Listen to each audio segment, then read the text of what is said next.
we're actually here is because of the mission statement. So staff, parents, kids, we all know we've been working on the mission since August. It started with our staff. Our whole staff came together and we came up with this idea of why do we come to school? And then we had a whole long list. And then from that list, we voted on what we thought. And then again, why do we come to learn? Or why do we, and then we took it through what we called the 5 whys. Let's do a countdown.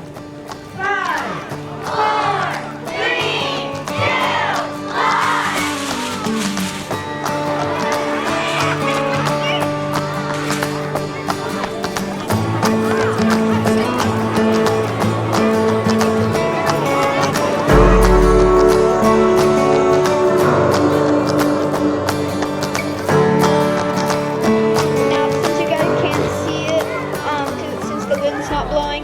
On the flag it says